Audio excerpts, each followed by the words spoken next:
Hi, everyone. Hi from Helsinki. For those of you who know, we just started a study-a-thon earlier today on non-small cell lung cancer. Just finished day one.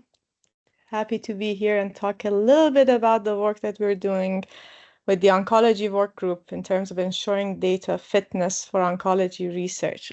I'm going to talk a little bit about the work that we've been doing over the past half a year with the oncology work group, sort of like to align and move forward with our goal in the work group, which is enabling oncology cancer research or observational research in oncology. So a little bit talking about the overview of how we're moving forward with enabling a data network with data fit for oncology studies. Just give you an overview and also briefly talk about how we're using it in some of the evidence generation activities that we're engaged in now, specifically the study-a-thon right now at Helsinki, and also I created a new term, guideline-a-thon. Okay, so what do we mean when we talk about ready for oncology study? I briefly talked about it, and for those of you who've been in the work group, you know that last year we decided to start doing an assessment of what is it that we need for oncology research. We got feedback from all of you about your questions in oncology and what you would like to answer using OMOP-CDM with different studies to prioritize the work, to know what are the important pieces, right? And based on that, try to come up with an approach to make sure that the data is ready and available. We have the conventions, we have the vocabulary and everything, so we can start generating evidence. This was the result that came from the survey. It's publicly available on Teams, and also we keep updating it on a regular basis to make sure we get all the feedbacks and everything from the community into consideration. So the majority of the questions that we have or the use cases we generally require to be able to identify disease with the level of granularity to be able to say that, like, what is the histology of the tumor and where it's located? That's what we call within our convention, within the oncology convention, the base diagnosis. A lot of the work that we do also requires for identification of the patient population or the cohort to have information on the stage of the disease, the grade of the disease, and metastases. And that's basically, if we have these four components, we're in good shape to answer a lot of the questions. So we got that. And the next step was that, okay, now we know what is it that we want and we need to answer this question. So what do we know? We do. We have a lot of partners, a lot of active members in the community and in the work group who are constantly working on improving the data. And we know that we have a lot of data that are there. So how, instead of trying to move forward and add like yet another vocabulary and start working on it, let's stop, let's look into the data, let's have broader assessment of what is the general quality of oncology data right now in the work group within the network, assess that, see and identify the areas that we need to improve, and put on some efforts and basically help our data partners and all of our collaborators in improving the quality. And this is the work that we've been doing since, I think, end of summer last year with a lot of folks that have been involved. I basically have to thank everyone, all the data partners that have participated, that have been helping. This hasn't been available or possible without any of that. So I'll share some of the results, but basically this is also available as a self-service right now for everyone who wants to assess the quality of their data, just oncology. So in the first step, we decided to basically have some general question. Do we have oncology data? What is the level of oncology data that we have? Are they correctly mapped? Do they sit in the right table? Do they follow the conventions? So very, very general.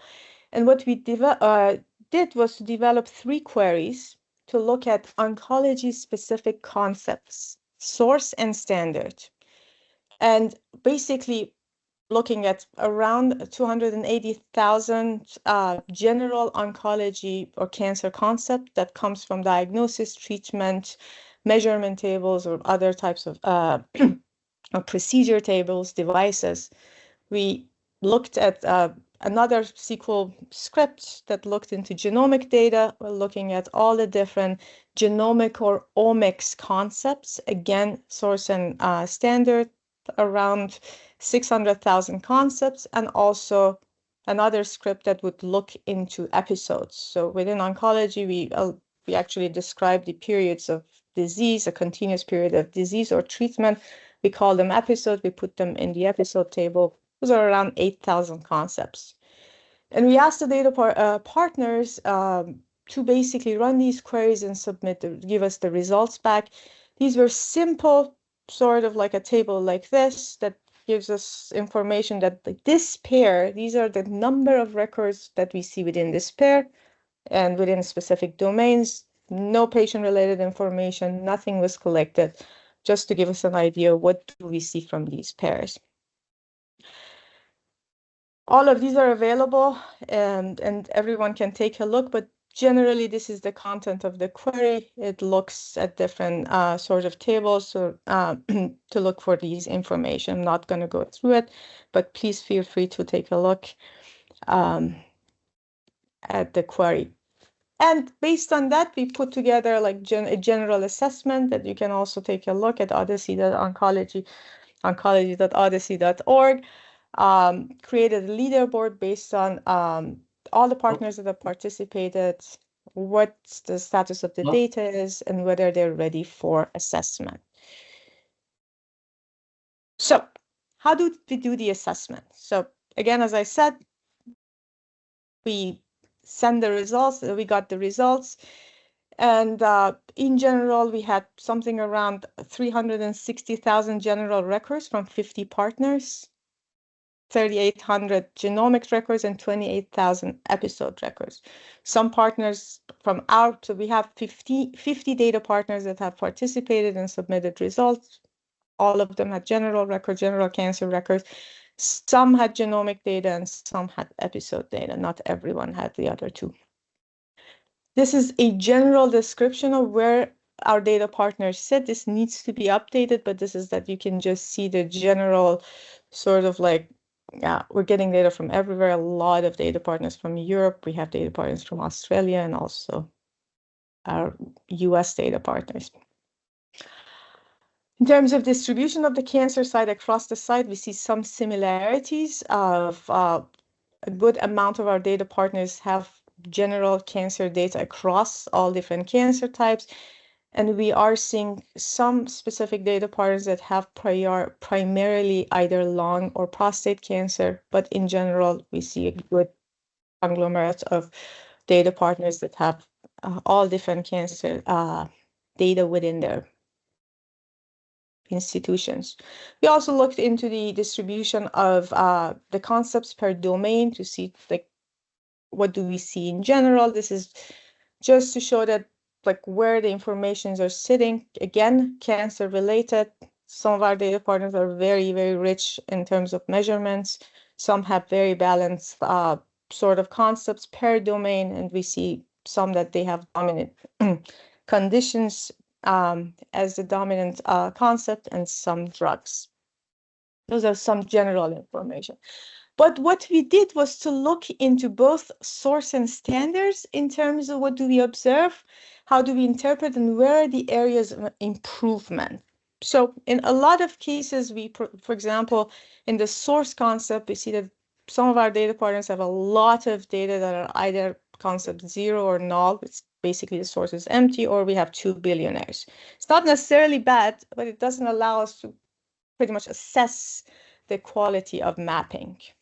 We've identified them, and all data partners are getting a report with all the details of what we've identified and the status of their data. We also looked into standards. A lot of the work that we do right now, especially for our studies, is to make sure that the standards are in the right place. We use the right standard vocabularies. They're located where they have to, or they're housed, or they're within the right tables or domains. And so we actually looked into that. And this is the general or the primary results that we see. So with a lot of different reasons of where there are sort of limitations and when we look into the standard concepts. So this is by no means a bad thing. We wanted to get that information because we know that a lot of these are because of the work that we have to do still in the oncology work group. There's a lot of work that we need to do in terms of improving the mapping, working on different vocabularies, basically de-standardizing some of the older concepts and map them to the right ones. We wanted to get this input from the data partners, from the community to know what we need to work on. So this is actually by no means is a basically like a measure that like a data partner is doing bad or good. It's a measure for us, and it's some sort of like something that we can use to help us improve that. So that was the initial run of assessing the quality of the standard concepts and help us identify, okay, like what are the issues? Like, okay, like we see invalid concepts that are used, for example, for metastases or no.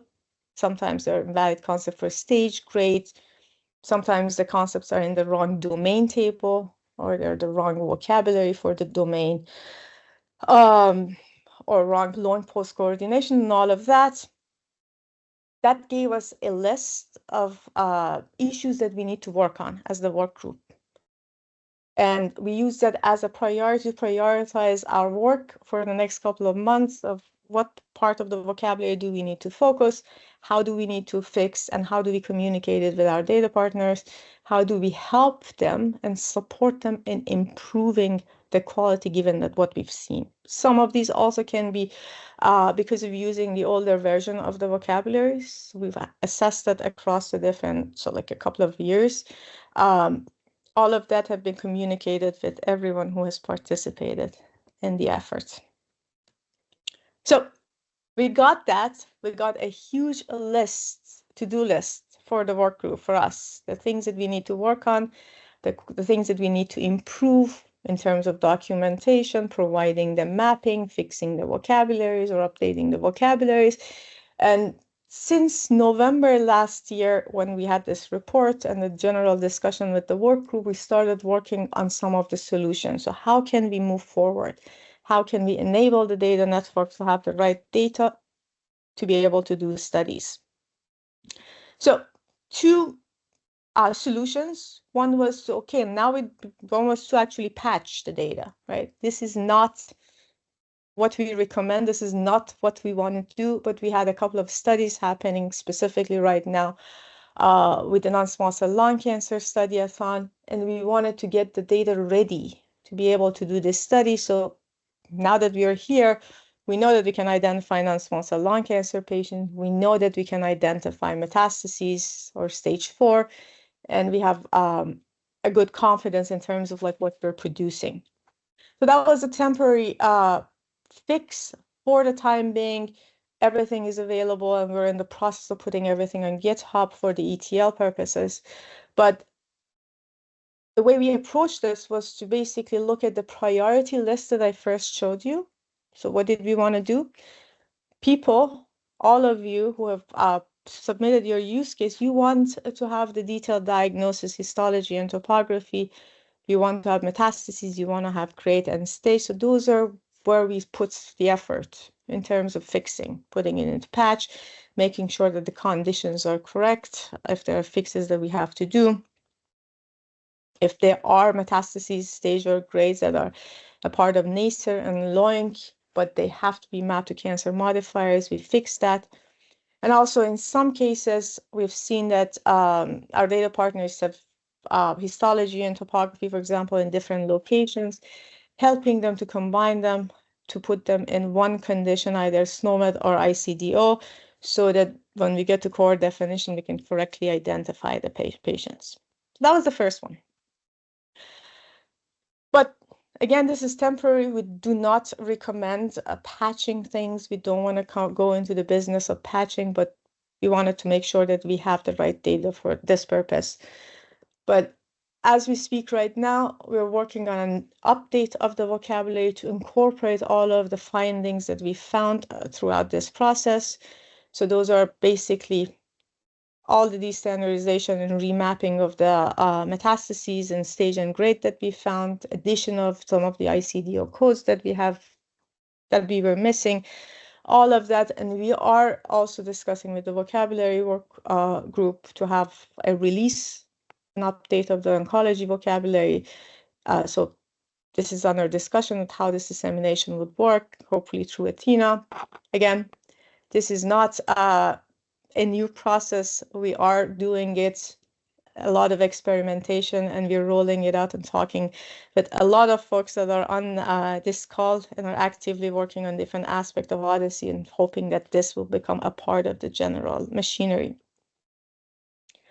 So the fix would be, as I said, we did a temporary patch, or it can be an updated in the vocabulary, and we have applied the patch for the purpose of the study-a-thon that we've gone through.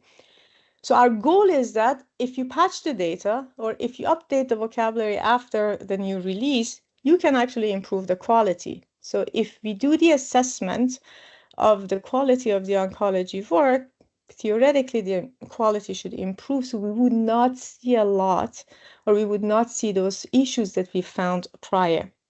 Show you one example. This is one of our data partners, and this was the status before patching. This is the status after patching. So the majority of issues have been resolved. Remember, we haven't addressed everything. We prioritize the patch on the important issues that are very important for the quality. But that gives us a lot of hope that this is actually working. We're getting to the point that we want to get quality data to generate quality evidence. So this is the process that we've been applying right now with the study-a-thon. You've probably heard about the study-a-thon that's happening, that's sponsored by ICANN. It's looking at metastatic non-small cell lung cancer with the goal of characterizing treatment patterns and also focusing on the adoption and impact of immune checkpoint inhibitors across different regions. So far, just to give you an overview, we had 22 data partners who've expressed interest. We have 2 that are probably coming later, but 20 data partners currently have done the entire process, basically done their data readiness, patched their data, rerun the analysis. The ones that you don't see here, the data quality didn't need a patch, so that's why they didn't do that. And they're in the process of doing everything else. So everything is moving forward. It's very, very good and successful in terms of the amount of data partners that we see, specifically with oncology data, to allow us to look at an interesting question like the ICI uptake in non-small cell lung cancer. So we are in the year of looking at guideline-driven evidence generation, and one of the studies that we are conducting is basically what we call Guideline-a-thon, is looking at the guidelines for metastatic bladder cancer. And with everything else, and with all the other efforts that other groups are doing with the studies, we want to make sure that we make RWE impactful. So the question is how? Just going to talk a little bit about the specific case of metastatic bladder cancer and how generally the guideline development is happening here and what it means for the work that we're doing with the data partners for quality improvement. So generally, we start with a patient with a urological condition. So that's what the guideline development happens. There are these urological conditions. The guideline group goes through a whole process of identifying studies and assess the eligibility to include them in the clinical practice guidelines. And there are reasons for inclusion and exclusion that you can see here.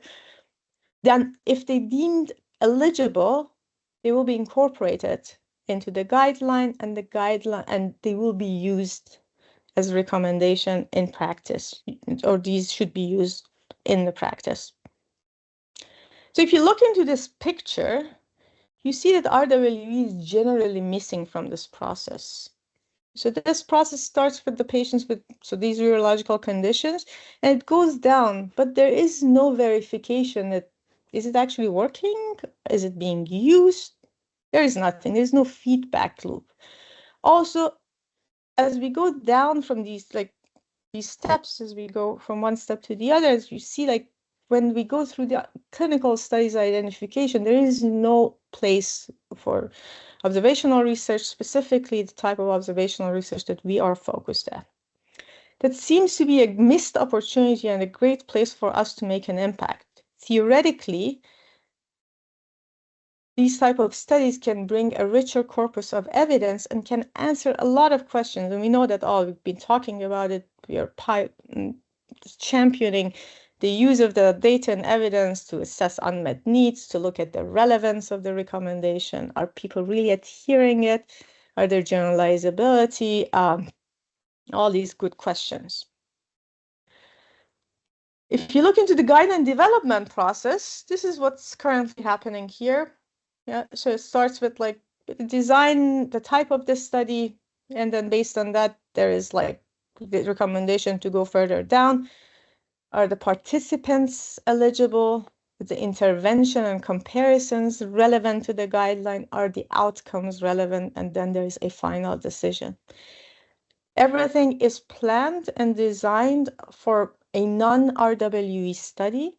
And I make it very clear because there is a distinction between other types of observational studies within the guideline team that needs to be clarified. But there's also a process and room to add observational research or RWE here, which starts with a retrospective non-interventional study and data that is collected at the point of care.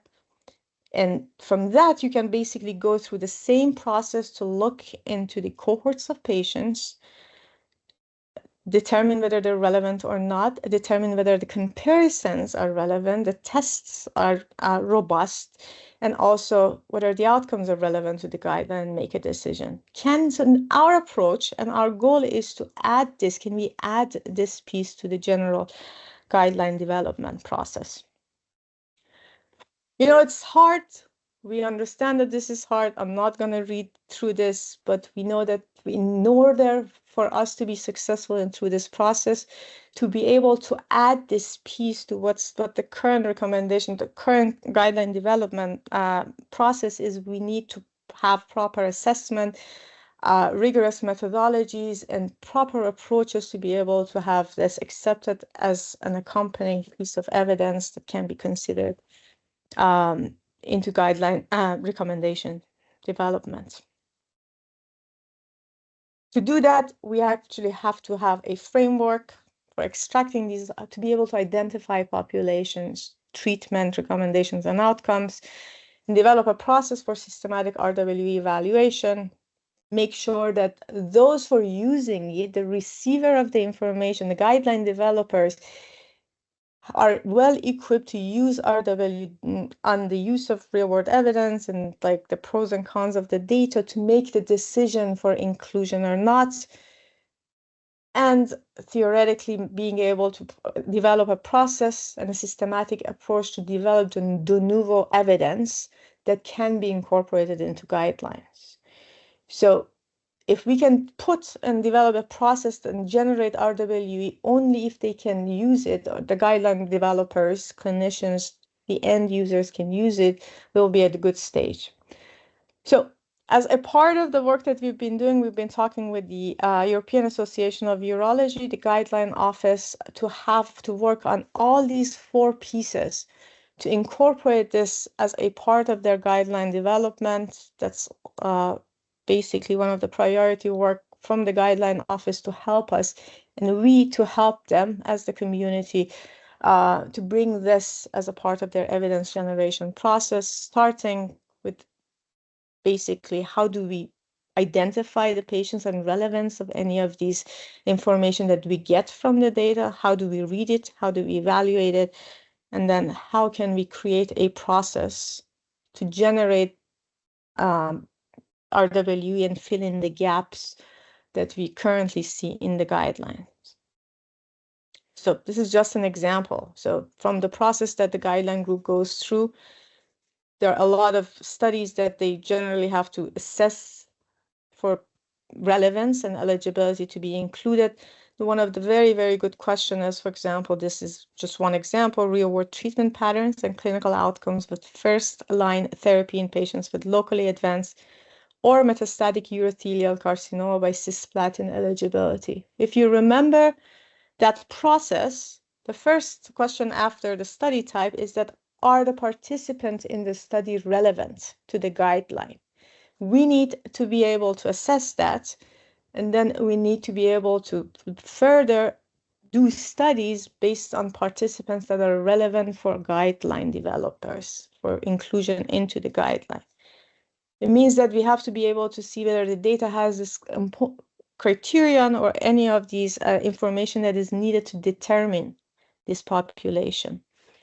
So if we dissect the metastatic bladder cancer first-line treatment, this is generally how it goes. I'm not going to read through it, but there are a lot of decisions to be made until a treatment happens. So from here, for example, if they want to get cisplatin, a patient has to go from here to combination therapy, not eligible for enfortumab, and cisplatin eligibility. This is where we want to assess for that study to see whether like this is a relevant study, or if we were to do a study, we want to be able to have the ability to identify these patients. To do that, we need to identify all the criteria needed for us to get to cisplatin eligibility. And this is the process that we've been applying in terms of extracting this information, turning them into concept sets and cohort definitions, so we can say that from it, at each node, do we have the data and can we determine this or not? Do we have data to identify carboplatin eligibility or cisplatin eligibility or any of the other ones? And only once we have that, then we can start answering questions or team up with the guideline team. And that's our plan after the work that we are doing during this month in terms of data quality assessments and what Claire has basically described, to team up with the guideline group and tell them that, like, listen, guys, like these are the questions, these are the notes that we are able to generate evidence, reliable evidence on. Tell us where your evidence gaps like fit within these questions, and from that we prioritize and we identify 1 or 2 studies that we can do within the OHDSI network, something that they will then pick up and incorporate it into their clinical practice guideline. So in addition with the work that we're doing, the other pieces of the data readiness that we have to work as oncology work group to make it happen is to make sure that we work with our data partners in incorporation of regimen information. Those sit in the episode table, and we need to extract them. So that's a work that's currently in process, and also help them in terms of enriching their genomic data. A lot of our data partners have this data. We just have to make sure that it's there, because for some of the nodes, we definitely need genomic data. For a lot of our treatment pattern assessment or assessing the impact of a treatment or not, we need the treatment not as an individual drug, but the composite of different drugs that are forming regimens and lines of treatment. And once these are added, we would do another round of iteration, making sure that we get the data and we get it right, and we're confident in terms of the quality.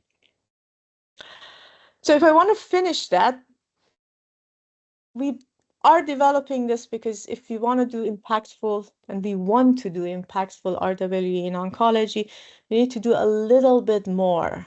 Unfortunately, it's a little bit painful when it comes to oncology, but it's fun because you need a lot more information, and then you have to find them and you have to make sure that it's in the right format.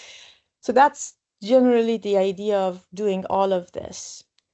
What we've learned and what we're working together with all of the collaborators is that we need to assess the data.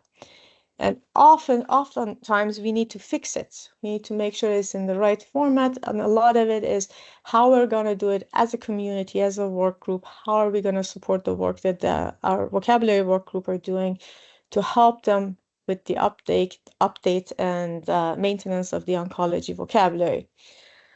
A lot of the work that we did was generally started as an assessment, sort of like trying to figure it out, trying to come up with a way to enable a data network that can do oncology.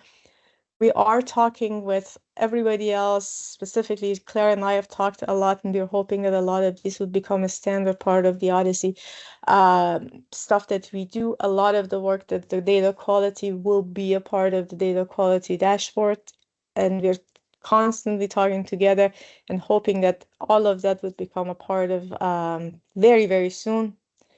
And yeah, really, if you have any questions, everything in terms of the data quality, in terms of the data readiness assessment for oncology can be found here in oncology.ohdsi.org.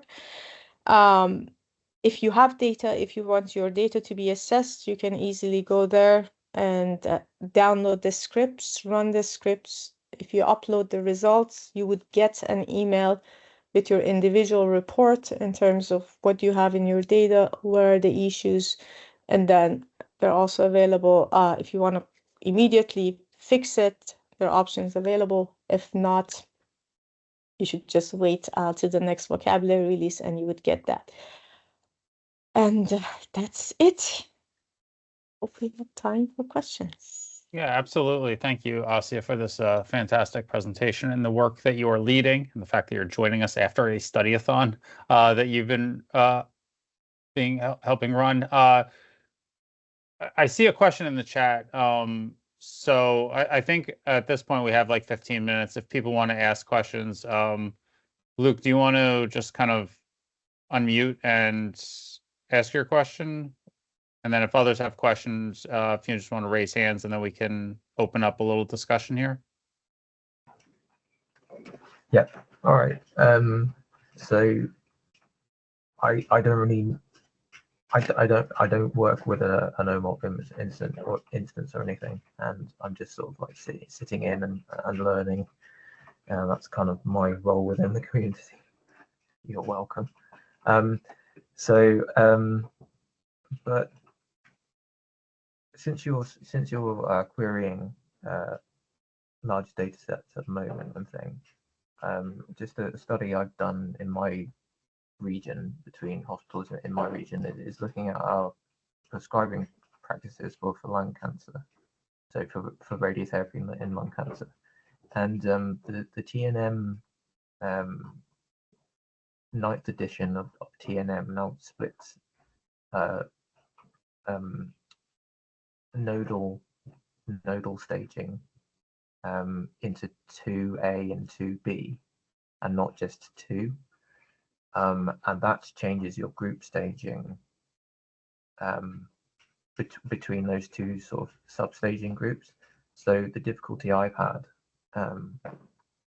is the RCR guidelines split prescriptions according to group stage, but now we've rolled onto the TNM 9th edition.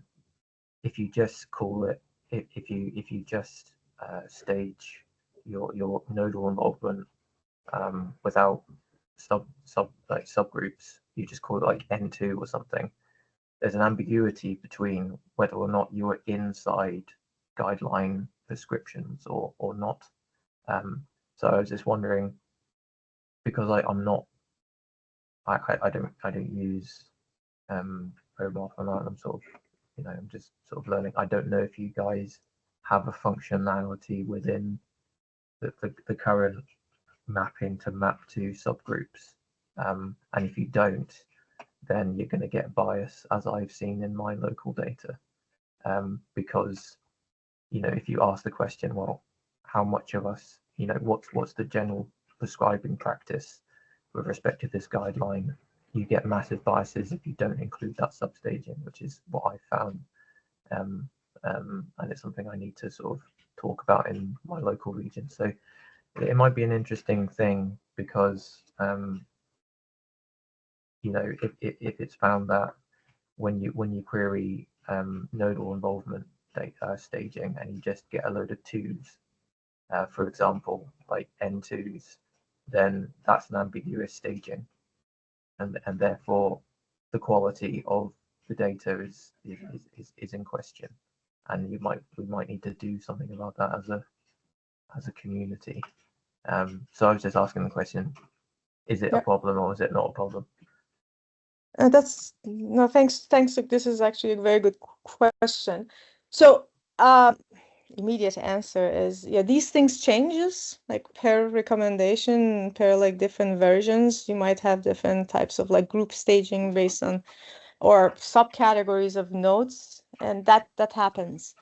What we are trying to do with the work group and what we're offering with the oncology vocabulary is to make sure that we have the proper representation. Right now, for example, with our TNM staging, we cover version 6, 7, and 8. If at any of these versions they have the nodes at the end, and I don't know it off the top of my head, that like if you have like the breakdown of the nodes into N1A and B, for example, we have it. There is a place. If our data partners have that level of granularity, they can map it to the right standard, and they can have the right, basically the most granular data.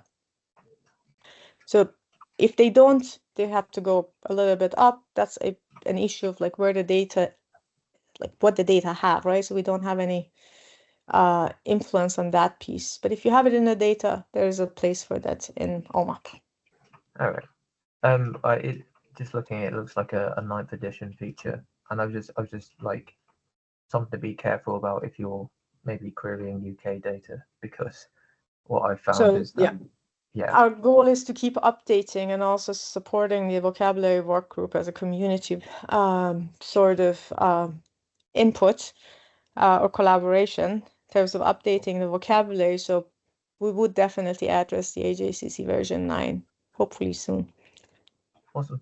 But Asieh, just to reinforce what you're saying, and I guess to address part of Luke's comment in a more broader context, like we frequently hear this kind of thing that I guess a frame is like sometimes can be misinterpreted quite easily. Like the question's like, can OMOP do this? And it seems to me what you're talking about here is this has nothing to do with the OMOP common data model or the vocabularies. This has to do with the integrity of the source data. Yes. And if we talk about the fact that some vocabulary has changed guidelines for capture of something, we really have to just take a look at, does the source data reflect whatever is that current incarnation? And given that we're doing retrospective analysis of historical data, the fact that the a guideline or vocabulary or recommendation changed recently is not going to be reflected in the historical data that we're primarily focused on. That has nothing to do with the OMOP common data model or the OHDSI standardized vocabularies. That's just like the state of play that we're challenged with. But it seems like to me your work, Asieh, and correct me if I misrepresent it, but it seems to me you're trying to balance the distinction between given what the data has, what questions can we answer?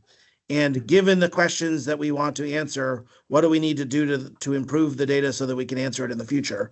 And those are orthogonal paths in that we want to be able to make progress with the data we have today, recognizing that's not going to be able to answer all the questions, but we also want to prepare ourselves for answering the questions we can't answer today by making sure that our data standards are going to accommodate that in the future. You said it better than I did, Patrick. That's absolutely correct. Yeah, so our goal is basically enabling like the community to answer all these questions and anything to come, right? And this is like, won't happen overnight. There's a lot, but hearing the use cases and making sure that we have a path to answer all of them one at a time. Like we are far away from answering everything and anything, but we know that everything and anything will change. But at the end of the day, we also rely on what's in the data. We can't change that. Thank you. Henry, go ahead. Thanks so much. This is wonderful work. I really appreciate it. I'm new to these, but some of these data are going to, of course, be used for causal inference. So I was curious if you considered potential variables that can help understand allocation bias and the reason why the patient was assigned to different types of regimens. For instance, I'm an internist, so I don't know oncology that well, but you'll have, everything from curative to palliative intent, or a local institution may be following a very local protocol or guideline or what have you. I'm curious whether or not these types of attributes may be possible to capture with existing data, or they're just sort of future state. We'll have to find another way to get at that. And I do appreciate, high dimensional propensity score matching and other methods, but sometimes it's useful to know what the doctor was intending to do in the first place. Yeah. So intent of treatment. It's actually a lot of people want it. Unfortunately, awful lot of times we don't really know what happened in terms of like what was intended as opposed to what was administered. I know some of our data partners have this information, but generally speaking, we don't get that. Again, it's an issue with the data, right? What is captured, we use what is captured. We don't try to figure out like what else It's is okay. out If there. you tried to run causal inference on me going to Costco, I go in there trying to buy one thing and I wind up being allocated to a whole bunch of other things. So I get it. It's not easy data to capture. Thank you.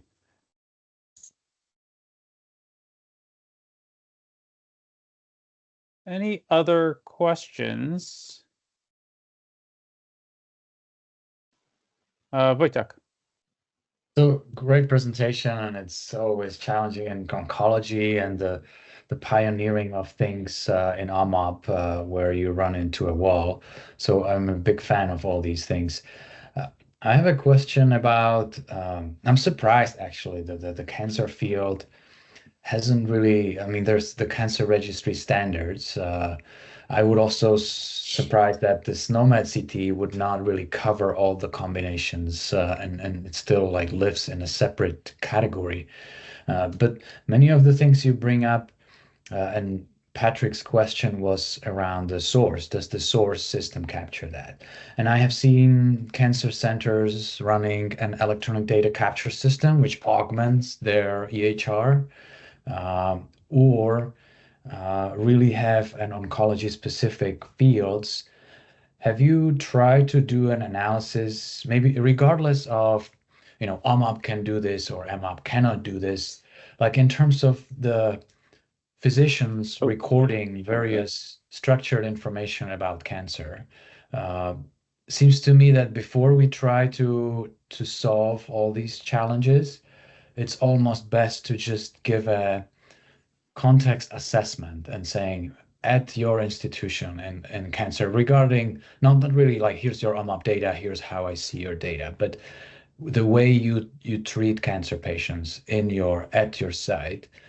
Do you record things like staging or all the details around cancer care regimen? Do you pick it in your core IT system for routine healthcare? Very good question, Wojtek. So immediate answer is we did an informal survey last year during the European Symposium from 27 data partners when we had this conversation during the workshop. Do you guys have this data? How do you collect it? And it's as actually a part of like the first couple of slides that I showed it, like where do we have it? Is it even available in the texts so that it can be extracted if you want to go towards NLP or other methods? Is there availability of like other sources of information to be linked? We haven't done like a systematic sort of assessment. It was an informal survey during the workshop, but it's important. I totally agree.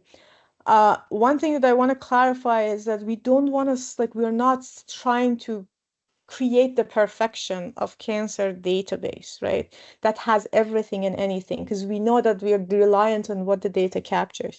We want to make sure that any data partners or any institution with the data, with the level of granularity that they have it at the high quality so they can answer different questions. There are data partners that might not have histology data or genomic data, but we also want to make sure that they have the right quality of oncology data because they can answer incidence of lung cancer or incidence of breast cancer, right? And then we get to databases that have a lot more and they can go much deeper. The general goal, I think, because we will never get to the perfect world of everything, because the more we add, the more and the faster the general field and technology goes. So we have to add, and we're constantly behind. But we want to make sure that we use the data in the best way. We use the best, we have the best quality, and do evidence generation. My favorite two new words.